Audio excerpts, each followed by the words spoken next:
What's up, internet world? We're the News 19 Nerds. As I sit down, I'm Leroy. And that's them. I'm Michael. I'm Lauren. Yeah.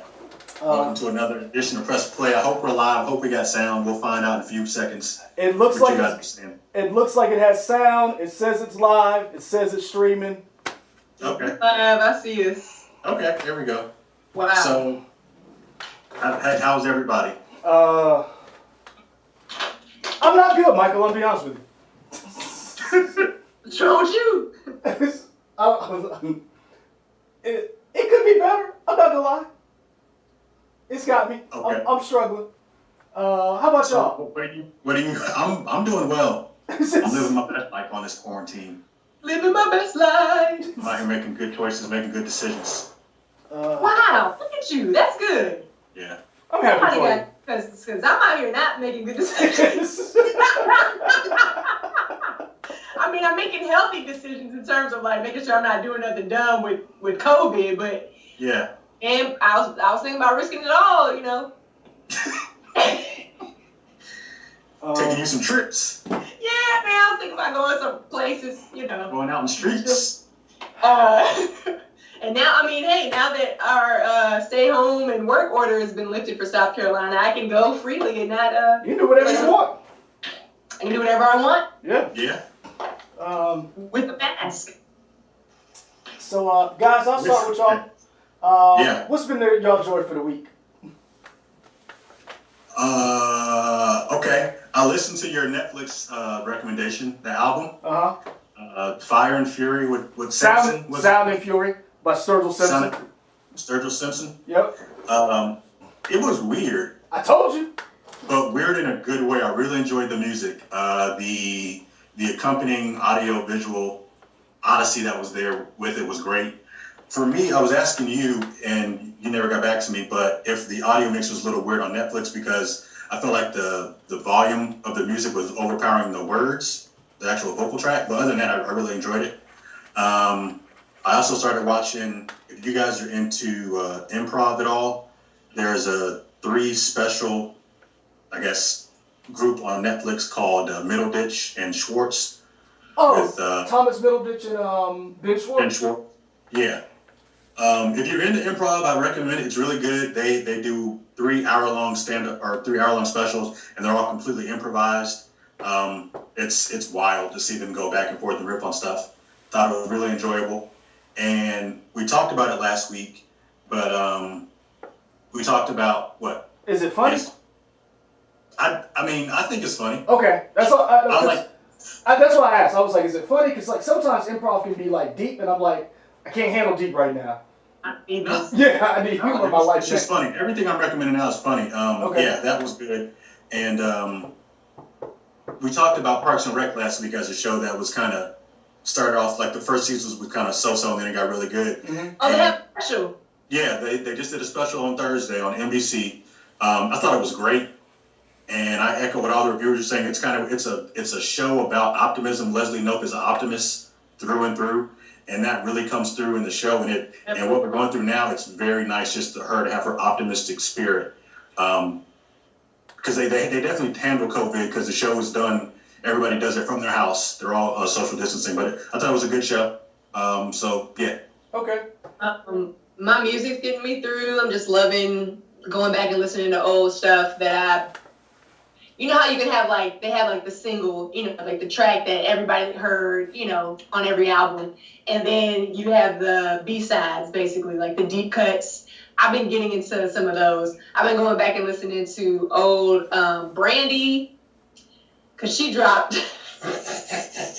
Brandy has a new song out. I'm not really impressed with it, but I've been going back and listening to some old Brandy. Does she have a whole new album or just a song? I don't know if it's an album or what. It's called Baby Mama was the song, and I listened to it, and I was like, this is what we're doing right now. What also got me through, music-wise, Here it goes. Here it goes. Beyonce on that Savage remix with Meg Thee Stallion. Oh my goodness. Woo! It was what I needed, right? It was right on time. All right? I'll tell you that right now. I'll be honest with you.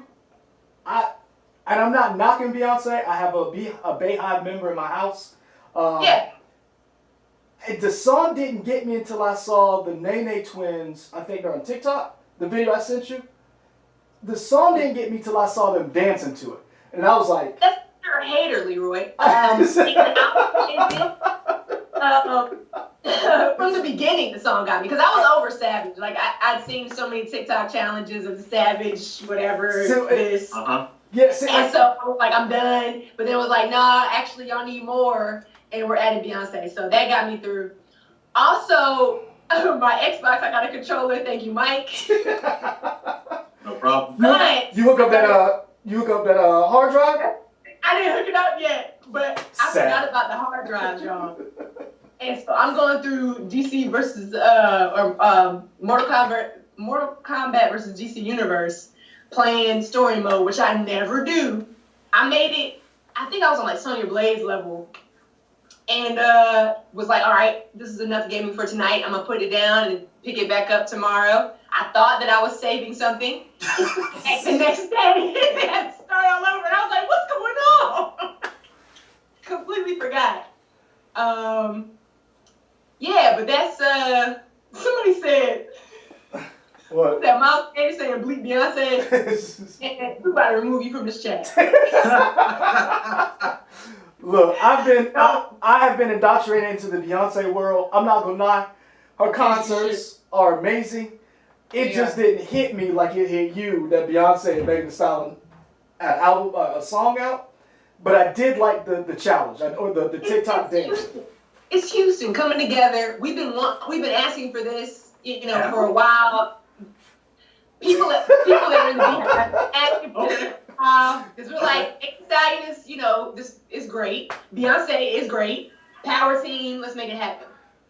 I think when you said we, Michael thought he was included in that we, and you were using the different we, the colloquial us use of we, the Latin term of we. So yeah. So what are we talking about today, guys? Can y'all hear me? Y'all frozen? Oh Lord. I done lost Lord and Michael. Alright guys, it looks like it's just me. I don't know how I'm gonna get through this. They're frozen. Let me see if I can fix it. Hold on a second. Yes. There we go. They're back. Alright. Oh. Yeah. There we go. Woo, hey man, I'm telling you right now, I ain't gonna be able to carry this show by myself. So if they drop out, this show over. Fantastic. So a little behind the scenes, the regular laptop we use for this is down, so I had to use the old laptop. So I'm looking at your chat on the phone, and we're just hoping and praying. Old Faithful. We'll make it. Yeah, Old Faithful makes it. So what are we talking about, guys? Yeah. I was asking you. Asking me what? What are we talking about? Oh, let's start with something happy. May 4th is coming up, y'all. I need y'all to cheer me up. May 4th is coming up. Are y'all excited that Disney Plus will have the entire Star Wars saga? Is it bad if I say I don't care? What? You shut your mouth. What am I missing? Because I thought that it was already on Disney Rise Plus. of Skywalker. Yeah, episode 9 wasn't up there. Yeah. Alright. And the Clone Wars will be over.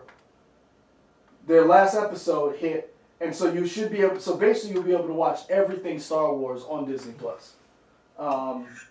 So I didn't really care for episode 9 when, spoiler alert, they said the dead speak, and I was like, oh no, it's that kind of movie.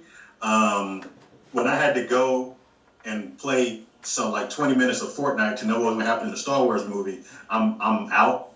So episode 9's fine, but the fact that it's on there now, I don't care. I'll go back to watching. As a matter of fact, I started rewatching the MCU. Started Iron Man #1 again last night. It's always good. When you need something to watch, just go back to the MCU. You'll be pleased and happy. Yeah. So I started spending my Disney Plus times with which is with Marvel. I'm gonna be honest with you. I'm excited. It's one you're gonna have a place, a home for all things Star Wars. So I'm a little excited. I want to go back through. I understand we did a review in the heat of the moment of Star Wars. We had our critiques of Rise of Skywalker. I have some more critiques. However, it's like, I guess it's one of those things where it's like, I can appreciate it for what it is. Mm-hmm. I can appreciate the movie for what it is. So I am happy May the 4th is coming. I'll probably watch my favorite of the new movies, Rogue One. Still to this day, I like that over Force Awakens, Rise of Skywalker, and Last Jedi. To me, that's the best one out of the 4. So I'll go back and watch. I have not... You didn't mention Solo. Who? What? Wow. Okay, cool. Just checking. Who? Yeah, he didn't talk about Solo. Okay. Nothing. What's up with... Nothing. Go ahead. Okay, I didn't know they made a movie about Solo. Okay. Like, I don't know her. Yeah. Okay, first of all, here's my problem with Solo. Yeah, nobody likes the Star Wars. Nobody is feeling Star Wars in chat. It's like, wow. Damn. It's not that I don't like it. I'm just good. I'm with the Debbie Downers. Yeah. I don't like this. John Donuts, I'm like you. Clone Wars and Mandalorian, that's where my heart is. I have not watched the Clone Wars. I watched the first episode. I was like, yeah, I need to binge it. I'm waiting until all of them are done, and then I'm going to watch the Clone Wars. What season do I need to start on? Season Because 2. Start season 2. Start season 2. What season are they in right now? Leroy, what season is this? 7? I want to say So 7. start with season 7. There you go. No, don't start with season 7. Don't listen to Michael. Michael's a hater. Michael's a hater from so I like Star Wars. I still love Star Wars. Star Wars still has my heart. I've made some personal choices in my life over friends and family for Star Wars. I never go leave. It's always been my first bet. I'm just being honest. I'm always gonna love Star Wars. Marvel. I can't knock the MCU, but I'm happy May 4th, and I'm gonna watch something Star Wars on May 4th. I mean, I'm not gonna say that I don't care about 4, 5, and 6. Give me that original trilogy every day. I'll watch that all the time. Those are great. But them adding something on May 4th doesn't mean anything to me. Give me a documentary about Star Wars with some never before seen footage on stuff. Give me that for May the 4th. Don't give me episode 9. Are you happy about the Mandalorian documentary or the that's coming out? So yeah, that would be cool to watch. That would be interesting. Yeah, I'm really into a documentary. A really good documentary about a show that talks to people. Why'd you come up with the idea? What's it like to work on the show? That kind of stuff. So yeah, I'm down for that for sure. I think when it comes to Mandalorian, I mean, obviously I want to see more. I know you guys want to see more in terms of another season. But I was thinking about my Star Wars experience. I'm pretty sure I saw the first 4, 5, and 6 before I saw 1, 2, and 3. But I think I remember 1, 2, and 3. Yeah, because you were older. That would make sense. I mean, yeah, I remember that more so than the experience of watching the first trilogy, that came out. So maybe this will be a time for me to go back and just experience it again. I think I tried it. That's what it was. I tried to do this with Disney Plus. I tried to go back and watch all Star Wars in order. Mm-hmm. Got to episode 2, and I was like, I cannot deal. Look, you didn't care about the Trade Federation? Man, I cannot. I just can't. And then Leroy was like, well, go ahead and watch Clone Wars. And I'm like, but even that, I'm just like, man, what is this? First of all, I stand like Clone Wars so bad, but where I am right now in Clone Wars, it's not happening for me. First of all, start with season 2. I stand by what I said about Clone Wars. Season 1 is tough to watch. I make no apologies for that. However, I still stand by my love of Star Wars. I think what some people are looking at as each trilogy is a jumping on point for a different age group. It is. And I think one of the things we lose sight of for those of us who are older, who grew up watching the original trilogy, read the books, the comics, and we fell in love with that. Some of us are not real big fans of the prequels because of, like Michael said, the Trade Federation. But I think we also need to appreciate that at 40 years old, Star Wars means something different to me than someone who is just coming in, whose introduction is Rey, or whose introduction is Ahsoka, whose introduction is the Rebels with Kanan or Kanan. I don't want to mispronounce Freddie Prinze Jr.'s character's name. But I think each person who joins into this trilogy or this family joins in at a different time. So I don't want to crap on all the Star Wars. I know there's certain parts that I'm not a real big fan of. For some people, Solo is, they like Solo. I wasn't a real big fan of Solo because, spoiler alert, I didn't like what they did with some of the characters. And I think I wanted to see what Lord Miller had in store. I did like Donald Glover. I thought he was pretty cool in it. But I just thought you could take some risk. So I'm excited for it. As you can see, I got the helmet. I'm gonna be. You keep it on the whole show? If it gives me joy, maybe. Okay, just checking. I need some love. All right, so I need some love from my wife, Michael. This week has been hard. That's our Star Wars topic. What's our big topic? Our big topic is, I'm gonna let you handle this, Michael, because this is your favorite franchise. It's not my favorite franchise. I just think I liked it the most. No, I just like it the most out of all of us, I think. It's not my favorite franchise. Really? No, I don't think so. Lauren, would you agree with this statement? I'm confused. Where we going? I thought we were going somewhere else. Where are we going? Universal. We're talking Regal. about the movies. Yeah. Okay. Well, yeah, I'm a Regal head, definitely. But okay. So Michael, go ahead and explain this story. Why people? We're gonna move on to another topic, the header. So Michael, you go ahead. Fight over movie theater dominance, a movie theater pissing match, or whatever you want to call it. It started with AMC. Well, it started with Universal being really excited that Trolls World Tour did extremely well on video on demand. And apparently that money made more in video on demand than the first movie did in the same amount of time for the theatrical run. So they were like, oh, we should start doing more and more movies like this and releasing them straight to video on demand, maybe cutting out the movie theater chains altogether. AMC was not very happy with this and said, yeah, we're just not going to play any Universal movies in our theaters. Then the next day, Regal joined in and said, yeah, we'll do the same thing. Yes? You forgot what? It was another movie that Universal also is dropping, the Judd Apatow. Oh, yeah, the movie with Pete Davidson. Yes, that was that. I think that might have been the tipping point for Universal, or I mean for They AMC. also released Invisible Man too, That's right? not theirs. And remember, those Invisible Man, The Hunt, Bloodshot, all of those actually came out in theaters first. Then the pandemic hit, so that kind of doesn't count. Universal releasing. Yeah, they're releasing. Yeah, you keep talking about Invisible Man. Somebody give me $16 to watch it, because I refuse to pay that much. Fair, and that's just to rent it, not to buy it? Yep. I think it's, Yep. yeah. You get 48 hours. I'm like, 2 tickets. No, it's not. It is 2 tickets if I'm going to a A matinee? a matinee. Oh yeah, if it's a matinee, yeah, okay. Yeah. But yeah, I think it was Universal did the second movie. It wasn't just Trolls. That second movie was the one where they were like, bet. Universal, we coming for you. And that's when It's wild because I can't remember a time. Leroy, you're the grandfather of us. Hey.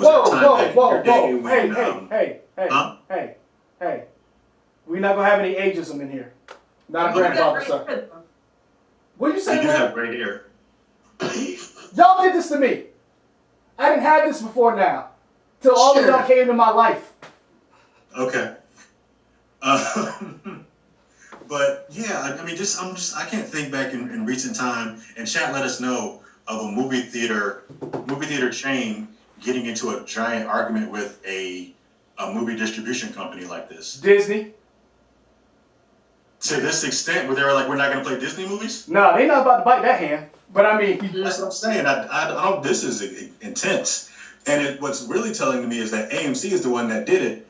When AMC, all the reports are they may go bankrupt or file for bankruptcy. AMC said, as I go down, I'm gonna take you with me.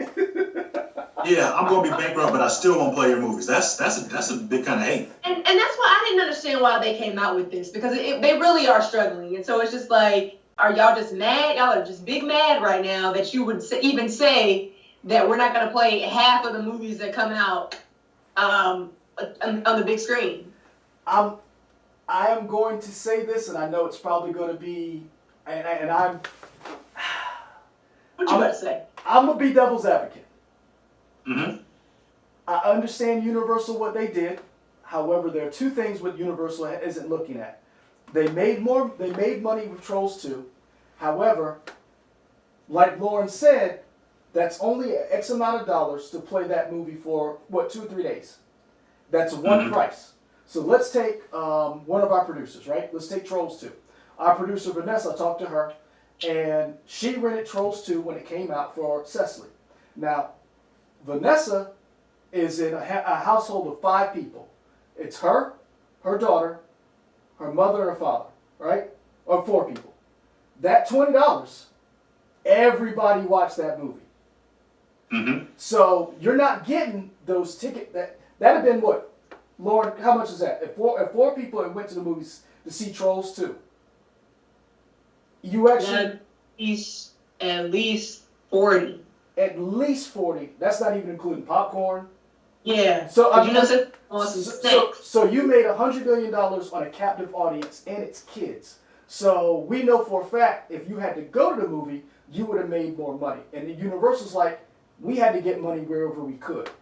2, that's less money they had to make for promotion, for marketing promotion, and we know here that's a little bit of change. So I understand that. I am actually going to side, and I hate to say this, with AMC to a little bit. Only because what AMC is saying is you jumping the boat and not holding this movie and not holding your movies, shortening that window doesn't just hurt us, it hurts you. Because you're not going to get that experience anywhere else but at our house, AMC, for Jurassic Park, for Fast and the Furious, because ain't 30 people going to somebody's house to watch Fast and Furious 9. How many, like Michael, you have already said. Yeah, but the movie experience doesn't, how does that help Universal? That helps AMC. It helps Universal because Universal's not going to be able to make that kind of money if they go straight to video on demand. But they don't get as much revenue from the movie theater as they do from VOD. I understand that, but the thing is, you don't get any money if you don't put it in theaters. That's true. And what I'm saying is, for AMC, I can understand AMC's point. And I'm not saying that AMC is a great company. I think AMC nickel and dimes everybody to death. I am, like Lauren said, I'm Regal all the way. Step your game up, AMC. Friend of the show. But I do understand. I am AMC Stubbs Premier member. I'm AMC Stubbs member, not Premier. You're not going to get that money out of me. But I understand. But I guess what I'm saying is, AMC whenever I go to the movies with y'all to see something. That's the only time I go to AMC. Other than that, I'm going to Regal, my Regal Theater, better popcorn, better experience, Regal. Listen, but I guess what I'm saying is, and I understand where AMC's coming from. Yeah, you have to make that money, but you could have worked with the movie theater to work something out. And I guess what AMC is saying is, you're not going to have any blockbusters without us. What is Universal going to do? Make their own movie theaters? I mean... Up until a couple of months ago, last year, they couldn't do that. And they can now. And they can now, so the problem is, what AMC is saying is, you're going to need us eventually, because you want that money for the Fast and Furious movies. And I think this is an opportunity for them to negotiate with Universal, have this public fight, and Regal jumps on board giving them support. Because Regal's like, yo, if they do this to you, they can do it to us. And see, Tippett Cooper is saying, are people going to pay that $20 once they have other entertainment options when things open up? Mm-hmm. Yeah. And you have a captive audience right now, and it's Trolls too. I don't care about Trolls. I understand people who have kids care about Trolls. But was it good? It was really good. Was it? Oh, so hold on. Was it better than Spies in Disguise? Nope. Michael, why are you doing this to me? I would say that's terrible. Okay, all right, just asking. Wait. You didn't just definitively say yes, so that means. I Traitor! like of going to these spots Traitor! with guys. No. Mom. No. Nah. It was great to be able to experience Spies in the Skies with Where my is mom. that love that you have for Spies in the Skies? Troll always comes with the music. Trolls does have the music. So, and I'm a music head. So, I mean, I got Dangerous album on my shirt right now. So yeah. Okay. Albums behind me. I don't know. I don't know what to tell y'all. I love music. Like I said, I know. Shaka Khan. You mean Shaka Zulu? Shaka Zulu. Hey y'all, go check out that Jeopardy clip. If y'all want 7 laughs, go check out that Jeopardy clip. Woo! The clip of Jeopardy where they did not know they played a video of Janet Jackson performing, and this man answered who was Ariana Grande. Woo! And somebody, I mean, she had the high ponytail and the oversized sweatshirt and some boots. It's really different. But anyways. Yeah, like I said, I understand where AMC is coming from. I think if you're going to make a move, you make it now. You need, and Regal backing you up is saying, because this is the thing. You need the theater chains to sell your movies. You're not, Fast and the Furious, as Michael has said, is the car Avengers. You are not going to make that money on video on demand. You just not. That's true. Laura can't even bring herself to watch the Invisible Man. And she wants to see it. But Ryan Porter said that who all is going back to these theaters though? Whenever I'm gonna go back. I'm gonna go back. I don't know. I feel like Michael, you typically go to movies when there's not a lot of people there anyway. I like being in the theater with a lot of people. I like experiencing the oohs and the ahs and the so I can come back and be like, man, it was so loud, or like, oh my God, I love that. As much as I hate it, I love it. So I think I'll be in a theater. I may be in a theater with a mask on, with gloves. But I'll be back in the theater. I mean, I'm going to go back. It depends on what movie it is. But there's certain movies I feel like you have to see it in a movie theater. And I'm sorry, you can't... Fast and the Furious doesn't have the same effect. And the reason why we bring up Universal is because Universal owns Fast and Furious and the Jurassic World franchise. You have to see those movies on the big screen. Like, don't get me wrong, I like Fast and Furious movies. After 5, I own a few of them, and they're great to watch at home, put something on in the background, but you don't get the full experience of watching Fast and the Furious on a 55 or 65-inch screen TV. You need to see Dom, say family, on the widest screen you can. You need to be able to see every vein of The Rock flex and do the eyebrow thing. And I need to see Tyrese crying. Rock ain't in this one, so... He's not in this one, he'll be in the next one. Maybe. Oh, he will be in that one. They gonna make up by then. And I need to see Tyrese crying on the biggest screen available. So, I'm just gonna put it out there. I need them to work this out, but I understand where AMC's coming from. But I will say this. Michael, you mentioned the movie-going experience. Lauren, you talked about who's going back to the theater. What needs to change in order for theater chains to survive? I like the idea of theater chains being boutique theaters. Like an Alamo. I always hear about the Alamo Draft House in bigger cities, the Alamo Draft House theater chains. And from what I gather, it's kind of like almost a more limited selection or fewer seats, like the Nickelodeon that we have here, but I think it's even fewer seats, and you can get served alcohol and different types of nice food and all that kind of stuff, and it's just a very nice experience. And I feel like theater chains doing that would be something big. And that's what, every time I go to see my mom in Atlanta, we go to the movie tavern. The movie tavern, similar to Alamo, they have a bar there, they have, they're serving food, and it's less people in the theater. You still have people, you still have a large theater, but you have a lot of space. So my seats, it is 1.5 times the size of, a normal seat. So I enjoy that. Like, I'm not all up on somebody. I think the theaters will also remember when I don't want to bring this up because it was but the tragedy that happened at the theater during the Dark Knight. The Aurora shooting. Yeah, and so after that, everybody was, they were checking bags and things like that. Then they stopped doing that because they just stopped. I hope that whatever they do, they continue to implement because we're gonna have the cooties and stuff like that forever. So this virus as well. So I hope that whatever they do in terms of social distancing and maybe even maybe forcing people to buy their tickets online so they can limit the amount of people that are in the theaters in general would be good. Like, and if anything, it'll take down the supply, right? So the demand will go up. So like, if it's a limited seating for this upcoming movie, I've already bought my tickets 2 weeks in advance or 3 weeks in advance, so I know this movie's happening. So that brings more hype, even if they do that.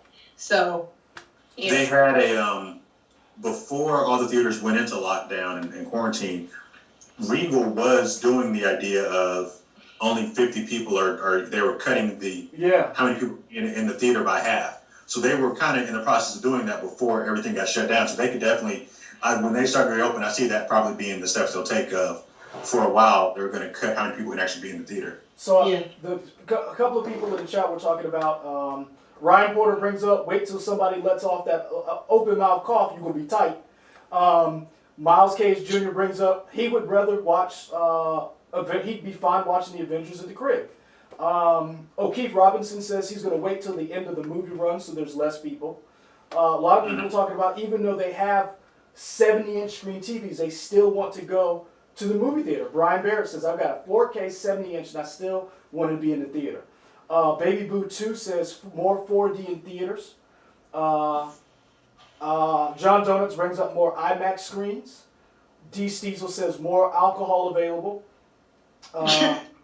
Thanks. Miles Cage Jr. brings up he used to work at the movie theater and he says really enforcing the no talking and cell phone. I support that 2,000%. Hey, here's a nice PSA. What? If there is nobody in the world whose life is so important that you need to update your Instagram status while you're in the movie theater, if your life is that important, you don't get time to see this movie. You need to go be doing something else. Who was updating their Instagram status? You've seen that? I've seen that. When I went to Us, we work with people that do that. Oh yeah. Yeah. Yeah, you're right. When I went to see Us, there was a couple of kids doing that, and one of the people with them was like, "Turn that phone off," and it was like, I don't know whose voice it was, but I thought it was from the movie. And because there was a couple of kids they were playing, and all I heard was somebody with authority tell them to turn their phone off in the row with them, and then all I saw was this. And I was like, oh, okay. So I'm with you on that. I guess I gotta, like, if it was just me, I wouldn't care. I would flaunt my life to go see Dune. I really would, because I'm waiting on that movie for a long time. But now I'm married, I kind of think a little differently. I'm like with Michael, I would go to a matinee where there's less people in theater. I probably won't go to a large, huge screening of like when Top Gun comes out. I'm probably going to see it. Oh, that's because that's a Christmas movie now, right? Yeah, so that's like a daytime movie for me. Like that's not going to be a midnight, a 10 p.m. But I'm with Lauren. I miss that.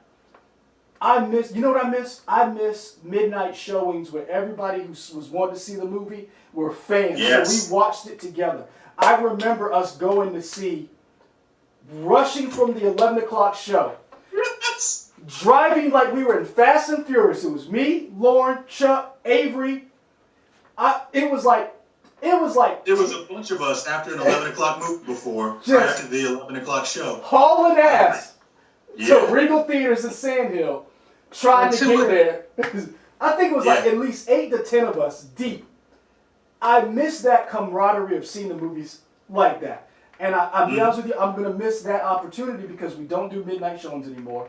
We're coming out of this COVID cooties thing, and you're going to be on guard, and you don't want to be like, you don't want to be all up on somebody. But I do miss that. I loved seeing Infinity War in Endgame with Chuck, with Lauren. I miss that group. I missed seeing those movies with people. You know what I'm saying? Like, I really enjoyed that. So I'm all for the movie going experience, but to be responsible. Do you think that they would do like at Dave Chappelle shows where you have to put your phone in a case, put it on silent, and put it in a case? Do you think that would work? I would. Because, Lauren, you went to the Chappelle show and you were immersed in it because you didn't have your phone. And anxious as hell, too. Like, what am I going to do without my phone? Mm-hmm. But no, it was really cool. I always wondered how that worked with, like, being at a show and they, make you silent, make sure that your phone isn't out. But it was a little pouch that you put it in. There was a magnet at the top or something at the top that they used to lock it. And so it's with you at all times. And if you needed to use the phone, you had to go outside of the theater to, get it out and use it. I'm all for that. I'm all for that. But I do understand for people. I think my Rayshawn K, I believe, is a parent. So like, let's say your kids, something happens. I understand somebody having to get in touch with you. You may be at the theater. I can understand that, especially because I know I remember I mentioned Vanessa. I remember talking to her as a new parent. She was like, it was hard for her to go and do stuff without the kid and worrying about it. I mean, we've seen sitcoms of people over and over again, that new baby phase you go through, leaving your kid and worrying about coming back. I believe one of our morning show anchors, Andrea Mott, talks about that. It was hard for her coming back to work, and not having that phone there when something's going on with your kid. So I definitely get that. Maybe it's a nostalgia thing, but I Michael, I'm with you. I remember watching those midnight showings. I remember seeing a Star Wars movie at a midnight showing and everybody just in an uproar when something happens on screen, or just that camaraderie Lauren talks about, watching a movie with a bunch of people who's all, you're all in it, sharing this experience. And our chat has gone from movies to this vaccine. I am not following up IMAX or or D-Steezel. I am not following them up. We're not doing that. Yeah, we want to keep our jobs. I will say this, Michael, and Lauren, you too, because you started playing your 360 again. Not to switch topics, but kind of have to. Just the elephant in the room, Assassin's Creed Valhalla. We saw the cinematic trailer for that. We know games are going to be bigger. We know we have a end-of-the-line change with next-gen consoles. What do you think about that trailer that came out, and is that a day one buy for you? Because you just finished Origins, right? I finished up Assassin's Creed Origins yesterday. That was a really good game. Bayek and Aya, very good characters. Nice to see people in Egypt, people looking like us. Story about them, very cool. You said what, Lauren? The actual Africans. Yeah, it's a very, very good game. I'm gonna start Odyssey soon, but I've played all of the mainline Assassins. I think I've beaten all of the mainline Assassin's Creed games now, with the exception of Odyssey, and I'm excited for it. One thing that Assassin's Creed and Ubisoft does is they continue to build on previous iterations of games. So based on what we saw in that trailer, we saw these dramatic, huge battles, which is a big part of Odyssey's gameplay, where you can kind of affect how battles are played. We see the sea battles return from Black Flag and Origins, Rogue, all that stuff. I'm curious to know how they're going to deal with the too much choice in a game. Leroy and I going to talk about that a little bit, and Lauren, I don't know if you're familiar, but a lot of these newer games are open world where you can kind of do whatever you want, but it almost has a reverse effect that there's so much choice, you almost feel kind of intimidated by the game and you don't finish it a lot of times. Yeah. Yeah. Because I'm be honest with you, I'm with Michael. I play, even though I told Michael to play Origins, I loved it. The overwhelming ability to do anything, I lost interest and almost forgot what the campaign of what I was actually doing. Like, I was like, oh wait, they killed my son. It's like, I literally forgot. And because there were so many things that I was like, man, I was killing so many crocodiles, alligators. Yeah, crocodiles. Every day, as soon as I played the game, I wanted to kill a crocodile. It's like, I literally was like, I ain't never gonna get to do this in real life. So, not leading you back to the path of what they want y'all to go on, or It's you do whatever. And Not that's really. And that's what. you must be playing Sims. Well, I mean, you can't go around stabbing crocodiles, hippopotamus in The Sims. I mean, but I just saw my cousin just sent me a video earlier today, and I don't even know if I want to share this, but it was like But she one will. one of the Sims was doing the Savage challenge, right? The TikTok challenge, Mhm. and there was some cheat code that allowed them to have like more jiggling body parts, and they were twerking. And I know y'all didn't make no jiggling boob tweet or cheat. Fantastic. And a twerking cheat. I was weak. I was like, man, I'm done because my Sims would never, first of all. But They're too classy for that. too classy, except for like the ones I have in actual mess. But You have Ratchet Sims. Don't act like you ain't got Ratchet Sims. I do have Ratchet Sims, but they're in a controlled environment. But so you're telling me, Michael, that the game basically says allows you to not. I mean, how do you complete a story mode if you have so much? I mean, eventually you have to make the decision to go back and do the main story quest. Okay. Yeah. But you can it's a perpetual game where eventually the game will repopulate with enemies for you to beat up and kill or whatever. So you could essentially continue to play the game forever without ever finishing the main game. Yeah. Like Red Dead Redemption 2, I really enjoyed that game. I kind of fell off because that game has so much choice. I don't even know where I am in the main story of Red Dead Redemption 2 right now. And honestly, and that's what the reason I bring it up. Lauren, is that scary for you because you would get distracted because you're just now, you talked about playing for the first time Mortal Kombat story mode. Yeah, I need structure on my games. Like and that's the thing. Like I think I like Mortal Kombat so much because when I was a kid, I was playing with my cousins, and I would get dominated all the time. I'm not a good gamer at all, which is probably why I stick with Sims and things I can control. But going through story mode, like I even that's limited, right? So you have like you're following along the story, but injecting these fights in between. And so I feel like as a, maybe because I'm not on that level of gaming where I feel like I want full control of, or to be able to do other things. But I would think that if you like the story of your game, that you would want to continue it. Yeah. Without distractions and without being able to kill crocodiles all willy-nilly. For Assassin's Creed, for me, I really did. I waited too late because I really liked it, even though Origins I missed out. I'm still looking for a Bayek statue with him and his eagle. Is it an eagle or a falcon? I think it's an eagle. It's probably an eagle. Whatever his bird of choice is. I'm still looking for that because I really did like the character. I'm really interested in Valhalla because they're bringing back two-handed weapons. Michael, you brought this up before. I'm a sucker for history. So there were times I didn't even turn on Assassin's Creed Origins to play the game. I just went into education mode and just learned about Egypt, learned about their life. And so they're going to have an education mode on Valhalla. And I'm just going to be like, what? I'll share something with the group. This is a safe space. Yeah.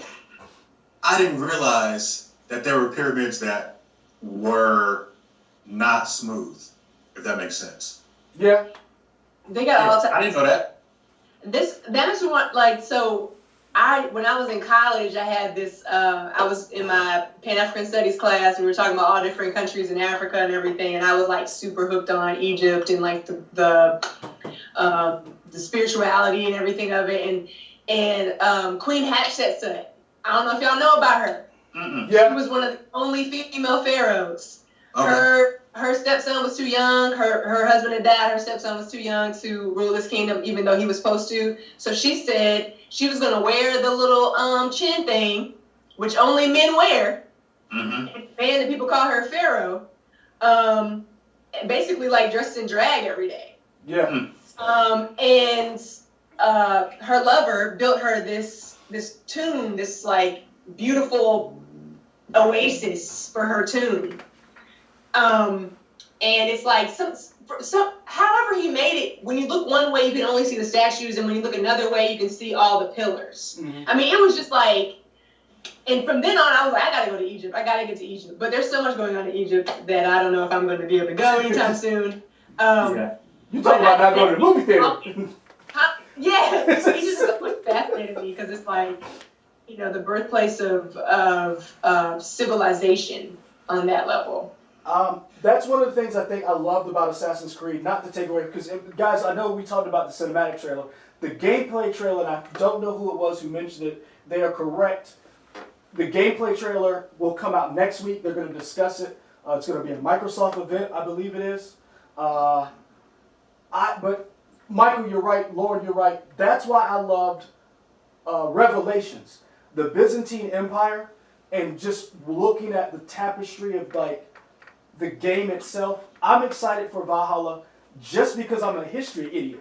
Like just like each game has delved into a different civilization, and I've just been enamored with how well these game developers have taken their creating this world. And so I'm like, we could get a Viking game where this introduction of two different civilizations, the Saxons, the Vikings, this history less like not just the gameplay but the history involved. Like I cannot wait to see what it's going to look like. And I'm excited that Ubisoft is making strides in terms of giving us different cultures, but also different genders. I don't know, Leroy, do you remember a while ago when Assassin's Creed Unity came out? I want to say it was Unity, and it had a 4-player mode in it. Is that the broken one? Or is that Syndicate? Yeah, that's the super broken one. But also, there were no female assassins in it. And they were like, why can't you be a female assassin? And they said something about it was too hard to animate a female. Oh yeah, you're right. I remember that. That drew a controversy. But now, the past 2 games, we've had female main protagonists that you could play as. Yes. And in this, they've said that you can either be a female or male Viking named Evior or something, and they're both canon. So I think that's very cool that you can play as a Viking. And in that trailer, they made a point of, I guess, England saying all these essentially derogatory stereotypes about Vikings. Oh, all they do is raid and pillage. Yeah. But they show you they were doing more than that. So that is something to be excited to learn about their culture for sure. That's one of the things I think with these next gen games I'm really excited about. And like I said, I bring it up. Somebody mentioned in the chat about Last of Us 2. We stayed away from Last of Us 2 only because we didn't want to talk about the leaks as far as what they were, and somebody may say it. I did not go online. Don't put no leaks in this chat. Yeah, don't put no leaks in the chat. Leaks in. We're going to talk about it when it comes out, but we wanted to stay away from that a little bit because we didn't want to. There's some people who don't mind spoilers. I can understand that. That's not us. I like seeing stuff as it was intended, so that's the only reason why we didn't bring that up, and we stayed away from it. But I hope you got 100 gigs because that's how big that game is. It's 2 discs. Dang. Oh yeah. Yeah, that's a lot of these bigger open world games have been doing it. That one's huge. Red Dead Redemption 2 was huge. A bunch of them are doing these 2 disc installs. Hell, your Final Fantasy is 2 disc, and it's only the city. Yeah, it's just Midgard, and it was 2 discs. Yeah. So you and the last patch for Call of Duty brings the actual final install to 180 gigs. So when you're downloading these games, because nobody, I guess, are you still using the disc for this? Hell yeah, I want to own this. Well, yeah, I want that. But I mean, for everybody else out there, are they still using disc, or when they download, they're just waiting a couple hours for that thing to download? Some people are downloading. I talked to some people. There's some people in the chat who still download. Well, the way the physical discs work now for Xbox One and PS4, it writes a certain portion of the CD onto your hard drive to make it faster in the spin up time. So it's essentially supposed to make load times faster, but it still reads part of your disc. And one of the big features for the new consoles, for the PS5 and the Xbox Series X or whatever, is that it's going to be even faster load times, almost instantaneous load times once you download that stuff. So yeah. And that allows you to stay. You got your 4 terabyte external. And it allows you, from what the developers are saying, it allows you to stay immersed in the world, so that it doesn't have that moment where it takes you out those loading screens. So like when you fast travel someplace, it's not this break in the action, or the elevator scene, or you like those scenes where you're like walking through something and it's like, why do I have any control? Because the game in the background is downloading or updating to the next portion of the game. So I'm interested to see what comes out next week with Assassin's Creed Valhalla, but we still haven't gotten any price from either one of these consoles. We don't have any dates, and I'm just saying. I think we're going to get that kind of stuff in June. I think next week is going to show us. Xbox has said you're going to see. We know you want to see the games. We want to show you the games, so we're going to show you games running on Series X. I know they're talked about. You're going to see Assassin's Creed.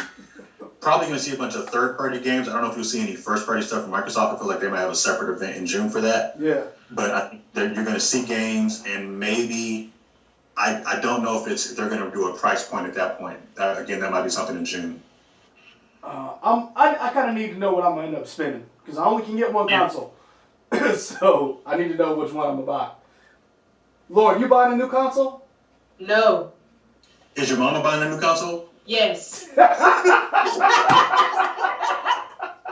my mom is retired now. Like, technically, she retired, and so she about to be home playing Xbox for life, like, until she can't use her thumbs anymore. That's what's up. So, guys, I appreciate this. This is giving me life. We got to wrap this up, Michael. Yeah, I got to finish the 11. I mean, do you? I mean, you need something to punch, yeah. Based on past experience, it's not necessary.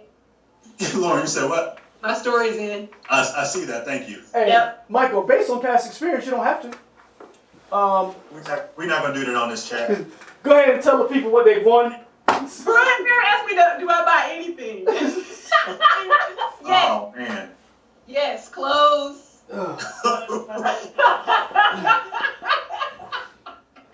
And albums. Yes, I buy music. All right. So, Fair enough. guys, Thank you, everybody, for being here with us on this Press Play. I guess Lauren and Leo, are y'all going to do this next week? Probably, yeah. we're going to try. Oh, yeah. I don't know if I'm allowed to be on it next week. I don't know either. I don't know. We'll figure that out. Okay. I don't know if I'll still be here, Michael. I don't know, man. It's touch and go. I told Fair you. enough. I may just come in one day and be like, I'm starting my furlough. You guys can always find us here on YouTube, also Twitter, Instagram, Facebook, WOTX.com. Like, comment, subscribe, hit that like button and the notification button. Thank you to all of our people. I'm going to try and run them down now. We got Brian Barrett, Ryan Porter, IMAX, Miles Cage Jr., Pajon J, John Donuts. Oh, Pajon is in timeouts for that sucks comment, too. O'Keefe Robinson. Herbert Thornton. Miles Cage Jr., I think I said that name already. Ryan Porter, Rayshon K, East Starkey. Baby Boo New person that I saw. Baby Boo Yes, I hadn't seen that person before, so nice to meet you. Tamara Pickens, or maybe Tamara Pickens. Who else? Yeah. And also, where's she at? Where's she at the book? Boundless Book Out. Boundless Book Out. Joe Ellis. I think that's IMAX, if I didn't say IMAX. Edward Sanchez Productions. There we go. Who else? I think that's everybody. Yep. I think we got everybody. Yeah. I think that was it. Oh, Ultra Instinct Goku. There we go. Oh, yes, I did, yes. So I want to... Yes. Hey, well, want to say thank you to everybody, and we out. Be safe. Be blessed. Peace. Why didn't you come back? I don't know. Wait, I don't know.